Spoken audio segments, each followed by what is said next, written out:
itu selain juga ditumbuhkan, dirawat, dijaga, itu juga harus diwujudkan dan harus dirayakan.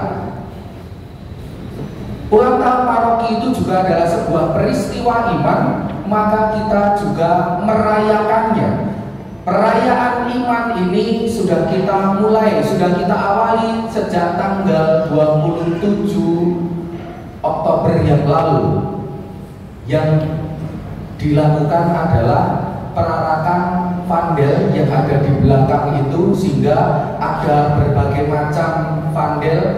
Ini adalah wujud dari persekutuan lingkungan-lingkungan dan stasi yang membentuk paroki ini. Hari ini gereja juga merayakan pesta pemberkatan Gereja Basilika Lateran. Gereja Basilika Lateran itu adalah tempat di mana Paus itu tinggal. Jadi bukan di Basilika Santo Petrus, tetapi di Basilika Lateran. Itu mau menunjukkan bahwa Basilika Lateran ini simbol persekutuan umat Katolik seluruh dunia, karena pemimpin tertingginya ada di situ. Karena Paus sebagai pengganti Petrus yang menyatukan kita semua sebagai umat Katolik ada di situ. Jadi gereja Basilika Lateran itu adalah simbol persatuan.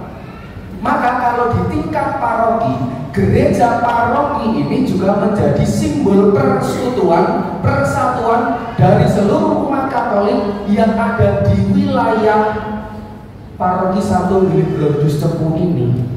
Entah yang ada di sebagian di Jawa Timur, ada yang di Jawa Tengah, ada yang sampai Duplang itu mau sampai mana, Purwodadi ya, sampai Purwodadi, sampai ada yang di Kepoh, ada yang di wilayah kota ini. Kita itu disatukan dan disimbolkan dengan gereja ini. Maka ini juga menjadi sebuah peristiwa iman. Sampai hadirnya gereja, sampai ada hadirnya Anda semuanya ini merupakan suatu proses perjalanan yang panjang. Jadi iman itu tidak muncul dengan tiba-tiba, tetapi iman itu diwariskan. Iman itu juga harus dihidupi, iman itu juga harus dirawat. Maka ketika Allah telah menganugerahkan iman itu di tempat ini, kalau tidak ada yang merawat, maka kiranya Anda semua juga tidak akan hadir pada pagi hari ini di tempat ini.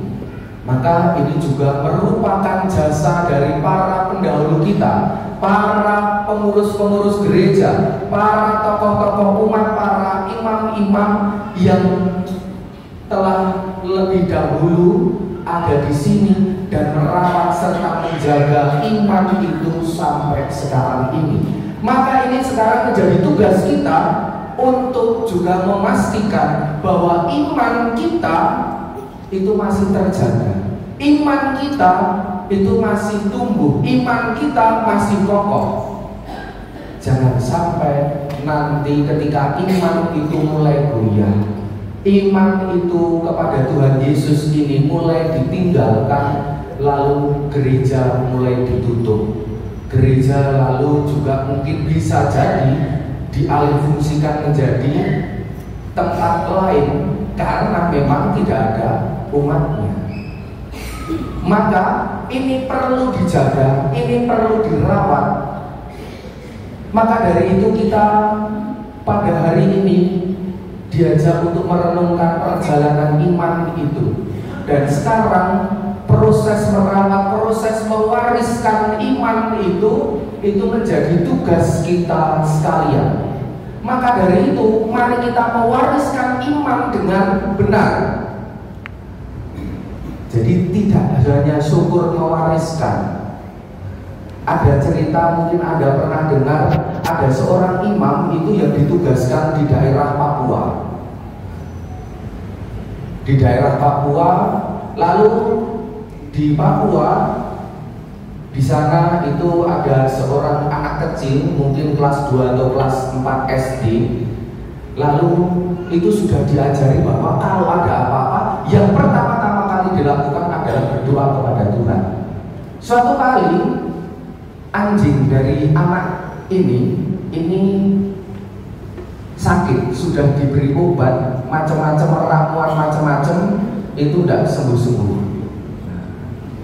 Lalu akhirnya si anak itu karena sudah berbagai macam usaha itu dilakukan juga tidak membuahkan hasil. Anak itu lari ke pasturan mencari Romo.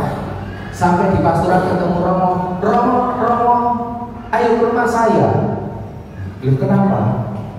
Saya mau minta doa karena anjing saya sakit. Romonya ini karena melihat bahwa ini suatu kebiasaan yang baik, karena ada apa-apa yang didahulukan adalah doa. Jadi tetap ingat Tuhan dalam setiap hal di dalam peristiwa hidup itu. Lalu akhirnya Romo itu mau datang ke rumah anak itu, tetapi juga bingung ingin mendoakan anjing ini bagaimana. Anjing ya juga tidak dibaptis. Lalu terus pokoknya dungo. Lalu karena Romo itu dari Jawa, akhirnya terus tak dungane gue bahasa Jawa saja. Toh anak itu juga tidak tahu. Lalu si Romo itu akhirnya doa. Ketika sampai di situ ditunjukkan anjingnya di mana, ya anjingnya sudah melimpur itu dan diletak dengan lemas. Lalu Romo itu megang kepalanya anjing itu.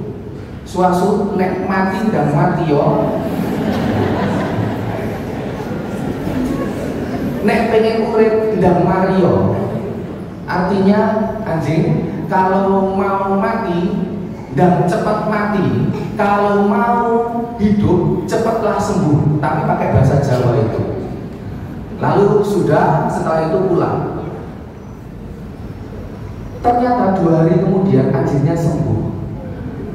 Anak itu berpikiran karena bahasanya ini bahasa asing yang tidak pernah dia dengar.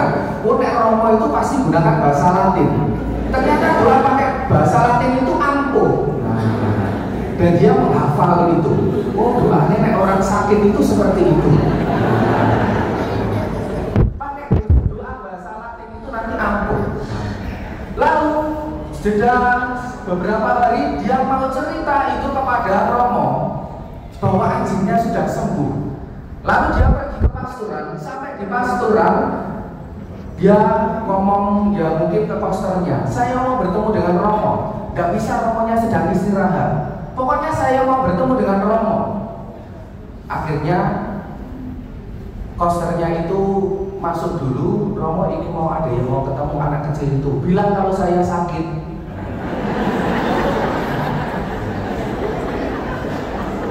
Lalu anak itu,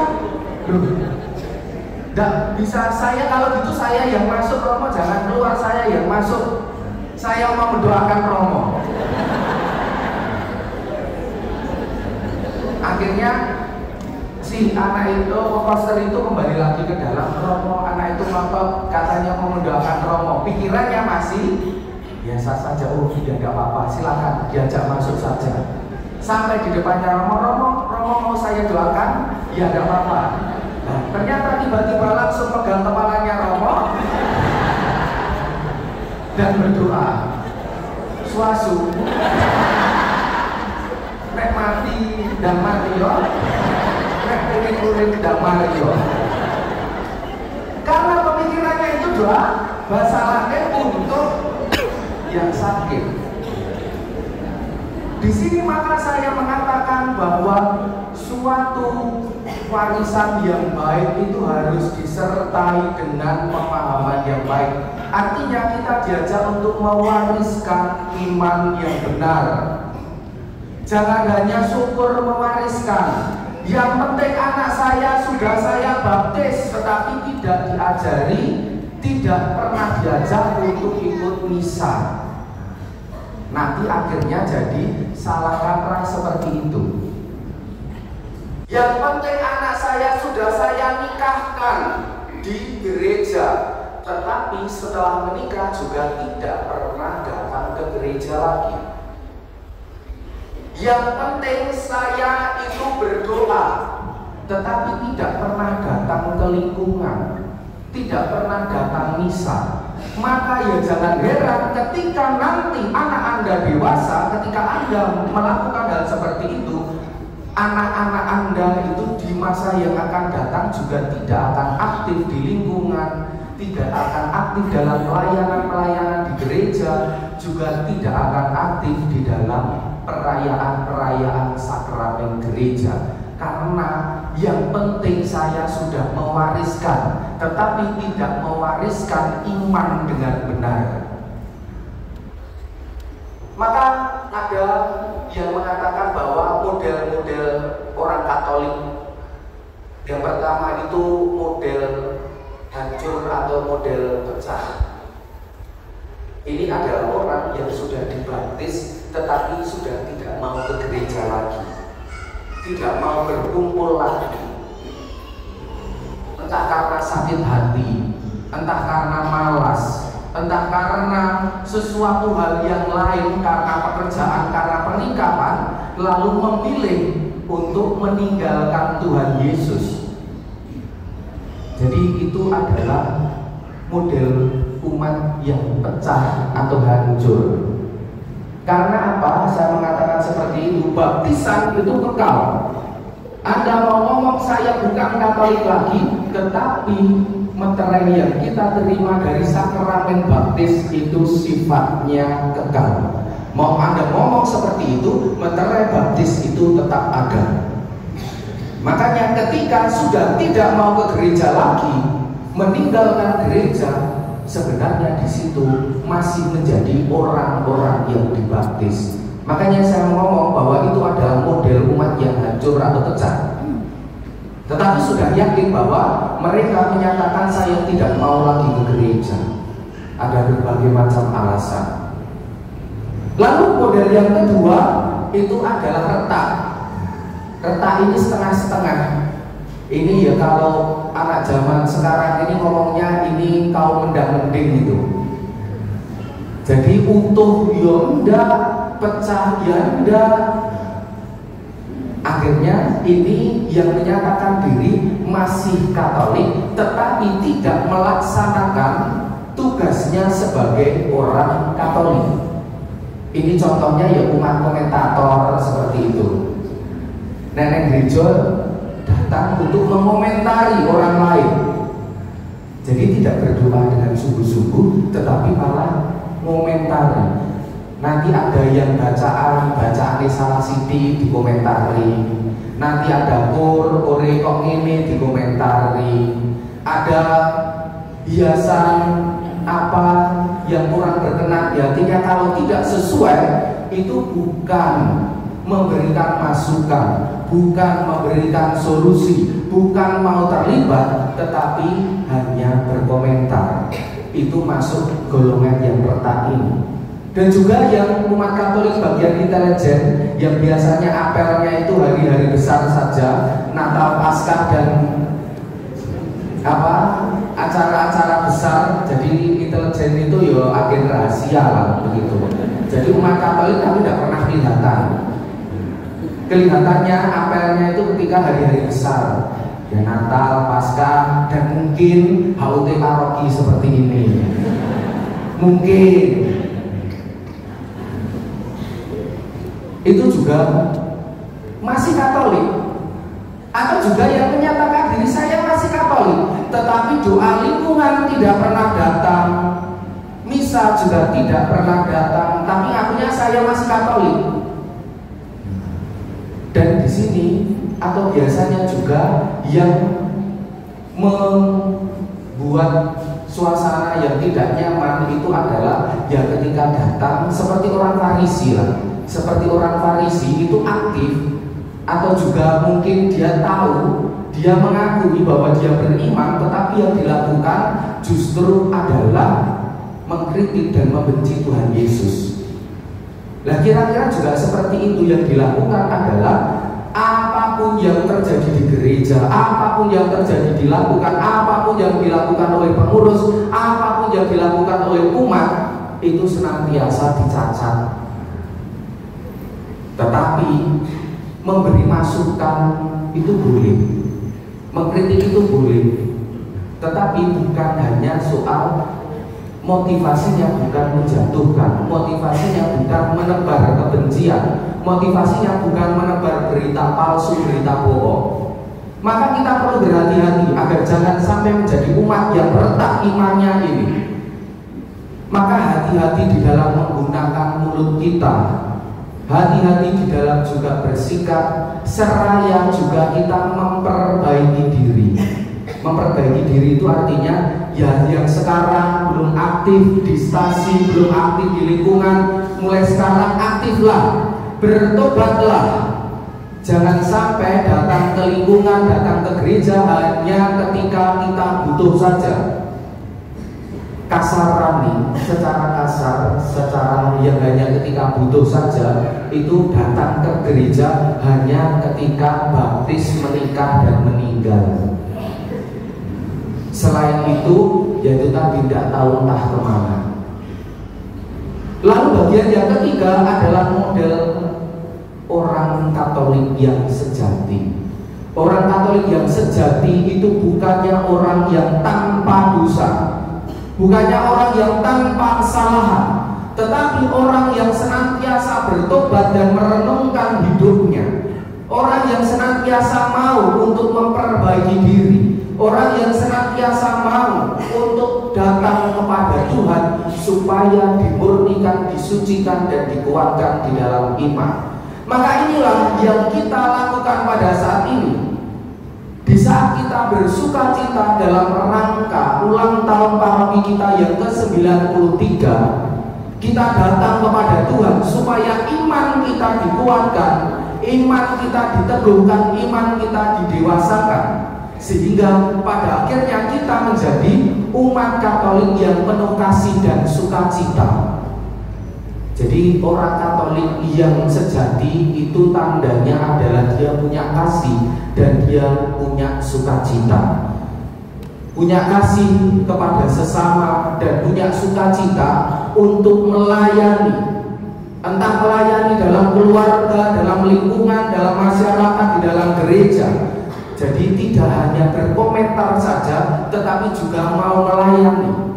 Mulailah pelayanan ini di dalam keluarga. Kalau di keluarga saja maunya dilayani, tidak mau melayani, maka juga di lingkup yang lain pun itu juga pada akhirnya hanya sebatas pelarian atau juga hanya mintanya dilayani. Maka milikilah sukacita itu agar kita juga mau melayani sesama kita dengan penuh sukacita. Kita memiliki kasih di dalam hidup kita yang diwujudkan melalui perkataan dan perbuatan kita.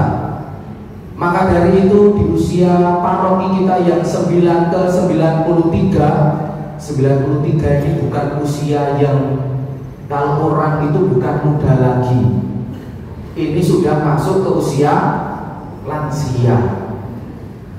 Itu kalau orang lansia itu mungkin semangatnya sudah, kekuatannya sudah berkurang, kesehatannya berkurang. Tetapi kalau gereja hendaknya usia semakin bertambah banyak, 93 itu hendaknya kita tidak menjadi semakin loyo, semakin sakit-sakitan, tetapi semakin teguh dewasa dalam iman, semakin guyup dan penuh sukacita karena telah mengalami berbagai macam pengalaman, telah banyak makan asam garam dunia, di mana kita jatuh bangun di dalam iman itu, sehingga usia 93 ini hendaknya lebih semakin matang, semakin dewasa dalam iman, dan harapannya dengan begitu kita semakin guyup, semakin penuh kasih, dan semakin penuh dengan sukacita.